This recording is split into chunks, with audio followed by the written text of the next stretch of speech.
नमस्कार दोस्तों, आज के इस वीडियो में हम बात करेंगे पोस्ट मैट्रिक स्कॉलरशिप 2024-25 सेशन के बारे में। आप सभी जानते हैं इससे पहले 2022-23 एवं 23-24 के लिए ऑनलाइन आवेदन स्टार्ट हुई थी, जिसमें कई सारे छात्रों का पैसा भी आ चुका है। कई सारे छात्रों का आवेदन किसी न किसी लेवल पर पेंडिंग दिखा रहा है, जिनका भी पैसा बहुत जल्द आ जाएगा। लेकिन आज के इस वीडियो में हम बात करेंगे 2024-25 सेशन के लिए आपका ऑनलाइन आवेदन कब से स्टार्ट होने जा रही है, क्योंकि इसके विषय में एक वेबसाइट पर सूचना जारी की गई है, जिसके माध्यम से आप सभी को ये समझ में आ जाएगी कि कब से इस पर जो है आप लोगों के लिए ऑनलाइन आवेदन स्टार्ट होने जा रही है। तो इस वीडियो को आप अंत तक जरूर देखिएगा। चैनल पर नए हैं, सब्सक्राइब नहीं किए हैं तो सब्सक्राइब सबसे पहले कर लीजिए। बेल आइकन जरूर दबा लीजिएगा ताकि इस तरह का जो भी अपडेट होगा उसका नोटिफिकेशन आपको समय से मिलता रहेगा। इस वीडियो को अपने दोस्तों के साथ भी जरूर शेयर करिएगा ताकि और भी छात्रों को इसकी जानकारी मिल पाएगी। दोस्तों, इस वीडियो को आप अंत तक जरूर देखिएगा। याद रखिए, अगर आप इस वीडियो को देख लेते हैं तो पोस्ट मैट्रिक के रिगार्डिंग आपके मन में जितने भी डाउट होंगे सारे डाउट क्लियर हो जाएंगे और यह वीडियो आपके लिए काफ़ी यूजफुल होगा। बिल्कुल भी फालतू वीडियो नहीं होने वाला है। तो दोस्तों, वीडियो में आगे बढ़े उससे पहले हम बात कर लेते हैं पोस्ट मैट्रिक स्कॉलरशिप के बारे में कि आखिर नया इसमें अपडेट क्या दिया गया है। देखिए, जैसे आप पोस्ट मैट्रिक स्कॉलरशिप के वेबसाइट पर आप आते हैं, वेबसाइट का लिंक आपको वीडियो डिस्क्रिप्शन में मिल जाएगा। जैसे आप इस वेबसाइट पर आएंगे तो आपको सबसे पहले यहाँ दिखाई देगा पोस्ट मैट्रिक छात्रवृत्ति शैक्षणिक वर्ष 2024-25 केवल संस्थान के लिए। यहाँ क्लिक करें, किसी भी छात्रों को अनुमति नहीं है। तो ये जो अभी आपको पोर्टल पर दिख रहा है जो मैसेज, ये सिर्फ इंस्टीट्यूट के लिए है। होता क्या है, पोस्ट मैट्रिक स्कॉलरशिप का लाभ आप तभी ले पाएंगे जब पहले आपका इंस्टीट्यूट इसके वेबसाइट पर अपना रजिस्ट्रेशन करेंगे। आप जिस किसी भी कॉलेज में अपना नामांकन लिए हैं, अगर उसका रजिस्ट्रेशन पोस्ट मैट्रिक स्कॉलरशिप के वेबसाइट पर नहीं होगा तो आप ऑनलाइन आवेदन नहीं कर पाएंगे। तो अभी जो फिलहाल पोर्टल खोला गया है वो सिर्फ इंस्टीट्यूट के लिए है, सिर्फ कॉलेज के लिए है। जहाँ आपने नामांकन लिया है वो कॉलेज पहले अपना रजिस्ट्रेशन करेंगे। वहाँ पर सारा उनको मेंशन करना होता है कि हमारे यहाँ पर कौन कौन से कोर्स की पढ़ाई होती है। जैसे मान लीजिए कोई छात्र इंटर में अगर होंगे तो इंटर में भी आपका 3 फैकल्टी होता है, आर्ट, साइंस, कॉमर्स। तो ये तीनों वहाँ पर जब आप रजिस्ट्रेशन करते हैं तो वहाँ पर ऐड करना होता है कि आर्ट, साइंस, कॉमर्स ये तीनों फैकल्टी की पढ़ाई होती है। अगर वो ऐड नहीं करेंगे तो जो भी छात्र छात्राएं ऑनलाइन आवेदन करने जाएंगे तो वहाँ पर उनको कोर्स का ऑप्शन नहीं शो होगा, तो वो आवेदन नहीं कर सकते हैं। तो अभी जो फिलहाल पोर्टल खोला गया है तो केवल कॉलेज के लिए है, इंस्टीट्यूट के लिए है। जितने भी इंस्टीट्यूट होंगे अगर वो रजिस्ट्रेशन अपना नहीं किए होंगे पोस्ट मैट्रिक स्कॉलरशिप 2024-25 सेशन के लिए तो अपना रजिस्ट्रेशन करेंगे। तो इसके लिए अब आपको बता दें कि डेट कितना दिन तक ये रह सकता है। तो देखिए, इसके लिए कोई लास्ट डेट वैसे अभी नहीं दिखाई गई है, लेकिन ये 1 से 1.5 महीना तक आपका चलेगा। दूसरा हम बात कर लेते हैं कि छात्रों के लिए कब से ऑनलाइन आवेदन स्टार्ट हो सकती है। वीडियो को आप छोड़ कर नहीं जाइएगा, आपको सारी इन्फॉर्मेशन देंगे। इसमें कौन कौन से पेपर आपको लगेंगे जब आप ऑनलाइन आवेदन करेंगे। आप जब तक पेपर पहले कंप्लीट नहीं कर लेंगे तो जब ऑनलाइन इसके लिए आवेदन स्टार्ट होगा तो आपको उस समय दिक्कत हो जाएगी, क्योंकि जब भी ऑनलाइन आवेदन स्टार्ट होगा तो उसके लिए आपको 1 महीने का समय दिया जाएगा। लेकिन इसमें पेपर काफ़ी सारे पहले से तैयार करने होते हैं। आपके पास अगर पेपर तैयार नहीं रहेगा तो आपका वैसे ही समय क्रॉस कर जाएगा, आप ऑनलाइन आवेदन नहीं कर पाएंगे। तो ये सबसे पहले हम ये क्लियर कर देते हैं कि आपका ऑनलाइन आवेदन छात्रों के लिए कब से स्टार्ट हो सकता है। तो आप एक अनुमानतः ये मान के चल सकते हैं कि अभी आपका सिर्फ इंस्टीट्यूट के लिए यहाँ रजिस्ट्रेशन ओपन किया गया है। लगभग 1.5 से 2 महीने तक आपका इंस्टीट्यूट का रजिस्ट्रेशन यहाँ चलेगा। तो कुल मिला के बात करें तो आपका मार्च या अप्रैल से छात्रों के लिए रजिस्ट्रेशन यहाँ स्टार्ट हो जाएगा। लेकिन जब तक आपका इंस्टीट्यूट का रजिस्ट्रेशन हो रहा है तब तक आपको क्या करना है, जितने भी पेपर इसमें लगते हैं सारे कागज आपको कंप्लीट कर लेने हैं। अगर आप ये कंप्लीट नहीं करेंगे तो फिर जब भी आपका ऑनलाइन आवेदन स्टार्ट होगा उस समय हो सकता है कि आप ऑनलाइन आवेदन नहीं कर पाएंगे। और याद रखिए कि कोई भी स्कॉलरशिप के लिए जो आप आवेदन करते हैं तो आप जितनी जल्दी आवेदन कर लेंगे उतने ही फायदे में होते हैं। होता क्या है, जितने भी छात्रों का फर्स्ट अलॉट में रजिस्ट्रेशन हो जाता है किसी भी पोर्टल पर तो उनका काम पहले हो जाता है। स्कॉलरशिप में ये प्रोसेस सबसे पहले करना चाहिए। अगर आप पहला अलॉट में आप अपना रजिस्ट्रेशन सारा कंप्लीट कर लेते हैं तो आपको पैसे बहुत जल्द आपके खाते में भेज दिए जाते हैं। लेकिन अगर वही आपका कोई भी स्कॉलरशिप के लिए आवेदन जब आप लास्ट में करते हैं तो वही आपका आवेदन पेंडिंग रह जाता है, जो कि 6 महीना हो, साल भर हो, 1.5 साल हो, 2 साल भी लग जाते हैं। अभी आप देखे होंगे जो मैट्रिक इंटर पास करते हैं जो भी छात्र छात्राएं, अभी आप देखे होंगे जो बिहार सरकार की एक और स्कॉलरशिप होती है, काफ़ी अच्छी है।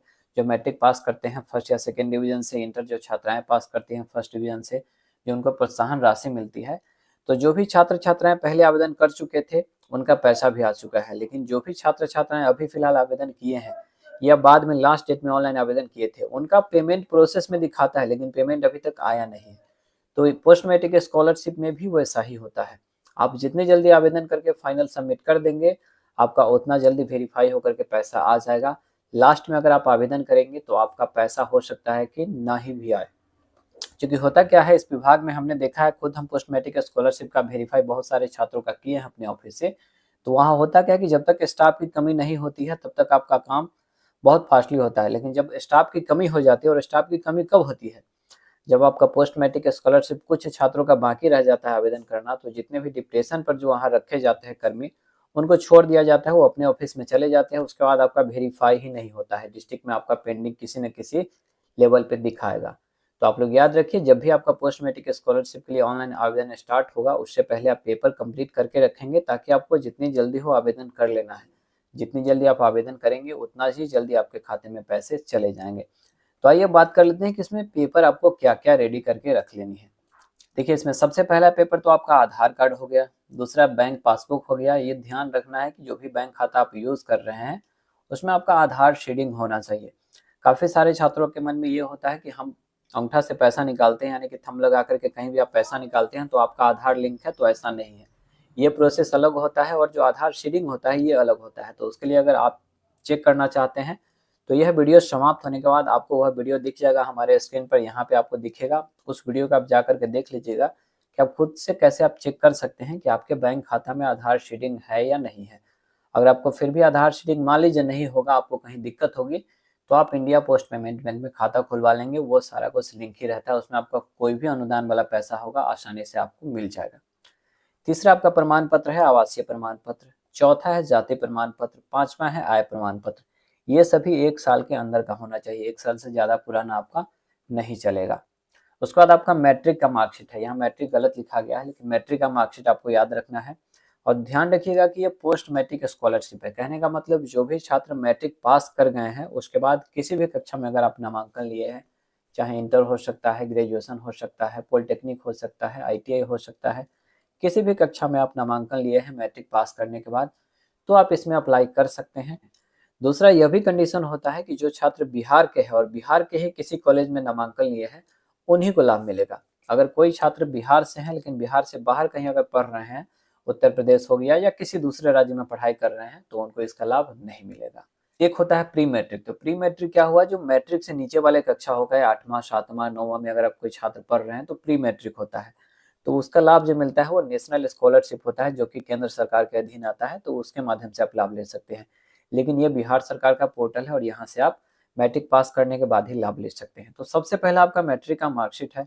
दूसरा पिछली कक्षा का मार्कशीट का मतलब हुआ कि अगर आप मान लीजिए इंटर में पढ़ रहे हैं तो आपका सिर्फ मैट्रिक का मार्कशीट, लेकिन अगर आप ग्रेजुएशन में पढ़ रहे हैं तो आपको मैट्रिक का मार्कशीट भी चाहिए और इंटर का भी मार्कशीट चाहिए। अगर आप पार्ट 1 में होंगे तो आपका तो पिछली कक्षा का मार्कशीट यही हुआ इंटर, तो आपका इंटर भी लगेगा, मैट्रिक भी वहाँ लगेगा। तो इसके लिए मैट्रिक का मार्कशीट आपको सभी के लिए जरूरी है। उसके बाद जो भी आपकी पिछली कक्षा यानी कि जो भी आपका प्रीवियस क्लास होगा उसका मार्कशीट आपको अनिवार्य है। अगला आपका है फी रसीद। फी रसीद आपका वो होता है जब आप कॉलेज में नामांकन लेते हैं या फॉर्म भरते समय आपसे जो पैसे लिए जाते हैं, तो उसके एवज में एक रसीद आपको दिया जाता है, जो कि कहीं कहीं पीला होता है, कहीं लाल कलर का होता है, तो वही हुआ। उसके बाद आपका अगला आता है बोनाफाइड सर्टिफिकेट। अब कई सारे छात्रों के मन में ये सवाल होता है कि बोनाफाइड सर्टिफिकेट हम लाएंगे कहाँ से, तो आपको किसी भी साइबर कैफे से आपको मिल जाएगा। उसका मैं फॉर्मेट आपको कुछ इस तरीके के दिखा देता हूँ। जो बोनाफाइड सर्टिफिकेट होता है वो आपका इस तरीके से रहता है। तो इसका फॉर्मेट आपको किसी भी साइबर कैफे से निकलवा लेना है। यहाँ पर आपका नाम भरना होता है, रजिस्ट्रेशन नंबर भरना होता है। अगर आपको नहीं समझ में आएगा तो आप डायरेक्ट कॉलेज में जाएंगे, कॉलेज वाले भी सारा डिटेल भर करके नीचे में अपना साइन मोहर लगा करके आपको दे देते हैं। उसके बाद आप आएंगे ऑनलाइन वाला दुकान में, आप ऑनलाइन आवेदन करा सकते हैं। तो ये आपका हो गया बोनाफाइड सर्टिफिकेट। उसके बाद अगला है जीमेल आईडी, जो आपका चालू हो, मोबाइल नंबर वो भी आपका चालू होना चाहिए, एक पासपोर्ट साइज फोटो। तो इतना अगर आप पेपर कंप्लीट करके रखते हैं तो आपको कहीं से कोई दिक्कत नहीं होने वाली है। जैसे ऑनलाइन आवेदन इसके लिए स्टार्ट होगा तो आपको चैनल के माध्यम से हम जानकारी करा देंगे। अब आप सबके मन में एक सवाल जरूर आया होगा, इसमें आखिर पैसे मिलते कितने हैं। तो देख लीजिए, इसमें अलग अलग कोर्स के लिए अलग अलग पैसे दिए जाते हैं। मान लीजिए अगर आप मैट्रिक पास करने के बाद इंटर में नामांकन लिए हैं तो आपको फर्स्ट ईयर में 2000 रुपया मिलेगा। फिर आप सेकेंड ईयर में जब जाएंगे तो उसके लिए भी 2000 रुपया मिलेगा। दोनों ईयर का आपको अलग अलग आवेदन करना होता है। उसी तरह से मान लीजिए अगर आप मैट्रिक पास करने के बाद ITI में नामांकन लिए हैं, अगर आपका 2 साल का कोर्स है, तो आपको फर्स्ट ईयर में भी 5000 रुपये लगभग मिलेंगे और सेकेंड ईयर में भी आपको 5000 रुपये मिलेंगे। इसके लिए आपको अलग अलग आवेदन करने होते हैं। मान लीजिए अगर आप ग्रेजुएशन में नामांकन लिए हैं तो ग्रेजुएशन में भी आपका 3 साल का ग्रेजुएशन कोर्स होता है, तो उसमें आपको फर्स्ट ईयर के लिए 5,000 रुपये मिलेगा, फिर सेकेंड ईयर के लिए भी 5,000 रुपये मिलेगा, फिर थर्ड ईयर के लिए भी आपको 5,000 रुपया मिलेगा। लेकिन उसके लिए आपको अलग-अलग आवेदन यहाँ करने होते हैं और उसके लिए अलग-अलग डेट आते हैं। उसी तरीके से मान लीजिए कोई अगर पोस्ट ग्रेजुएट कर रहे हैं ग्रेजुएशन के बाद, तो उनको भी उसी तरीके से होता है, 5,000 रुपये के हिसाब से आता है। अगर मान लीजिए कोई हायर एजुकेशन कर रहे हैं तो उसके लिए फिर आपको ज़्यादा पैसे मिलते हैं। तो कुल मिलाकर के यहाँ कोर्स के ऊपर होता है कि आप कौन से कोर्स कर रहे हैं, उसके हिसाब से होता है। तो जब भी ऑनलाइन आवेदन स्टार्ट होता है तो उसके अकॉर्डिंग जो है यहाँ पर एक नोटिफिकेशन जारी करके जानकारी दे दी जाती है कि कौन से कोर्स में इस बार आपको कितने पैसे मिलने वाले हैं। तो जैसे समय नज़दीक आएगा, जैसे जानकारी इस वेबसाइट पर अपडेट की जाएगी, आपको हम चैनल के माध्यम से जानकारी करा देंगे। उम्मीद करते हैं आपके मन में जितने भी डाउट रहे होंगे, पोस्ट मैट्रिक स्कॉलरशिप को लेकर के जितने भी सवाल रहे होंगे, लगभग हमने आपको सारे सवालों का जवाब इस वीडियो के माध्यम से देने की भरपूर कोशिश की है। इस वीडियो को अपने दोस्तों के साथ भी जरूर शेयर कर दीजिएगा। चैनल पे आप नए हैं, सब्सक्राइब नहीं किए तो सब्सक्राइब जरूर कर लीजिए, ताकि इस तरह का जो भी लेटेस्ट अपडेट होगा उसका नोटिफिकेशन आपको समय से मिलता रहेगा। चलिए दोस्तों, आज के वीडियो में इतना ही। मिलते हैं किसी नए वीडियो में किसी नए अपडेट के साथ। वीडियो देखने के लिए आप सभी का बहुत बहुत धन्यवाद। जय हिंद दोस्तों।